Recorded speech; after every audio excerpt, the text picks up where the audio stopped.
evergreen wreath. What I'm just going to do here is kind of describe some of the different types of greens that we're going to be using today, just so that you're familiar with the variety of material that we have.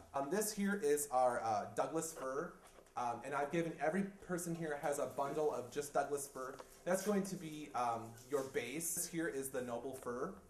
This here is the silver fir, which is kind of neat because you can use it this way, or you can actually flip it upside down when we put it into the wreath, so that then you kind of have more of a blue cast to the greens. We have here some Abrevieties or Eastern red cedar, which is kind of nice because it adds a finer texture to the wreath. Here we have the white pine, the Pinus strobus.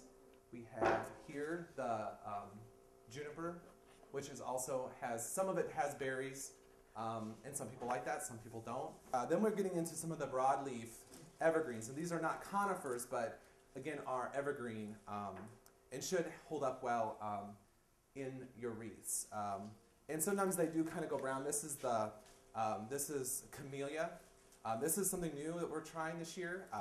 Never used it in a wreath, but we experimented with it, had it out over a week, and it looked fine. So here we have the southern magnolia, which is kind of nice because it has like the brown texture. Then here we have like more the traditional holly. This is just the green. There's also variegated as that in this as well. These can be incorporated two ways. You can do the full wreath and then go back and insert more of the accent material into it.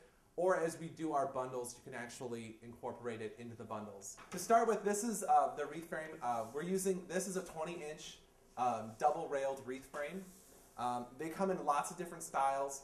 And we just use this because it's inexpensive, and it also has a slight curve to it, which actually can make the wreath appear to be more full when you're finished. The wire that we're using here, this is a 24-gauge paddle wire. It's a florist product.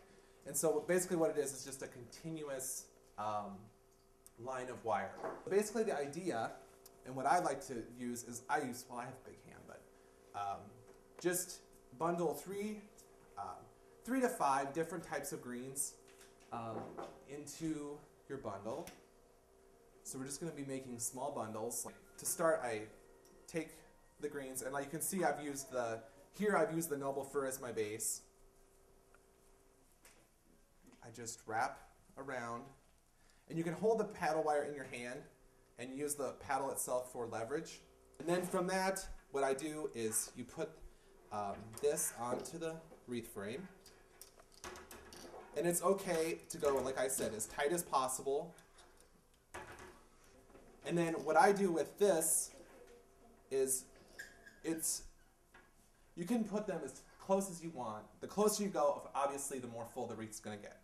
But then we're going to do basically 2 rows, and then the second row is just going to be slightly staggered. So as you can see here, now there's 2 different ways you can do this. You can cut the paddle wire at every time you want. I prefer to keep the wire going. So the second time, I'm just going to put this on here. And then instead of wrapping the bundle again, you just wrap the bundle around the wreath frame.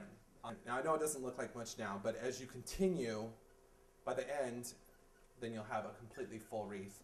And then as you get to the end, what you'll do is you'll lift this up and then continue underneath. So then you'll have a continuous wreath when you're done.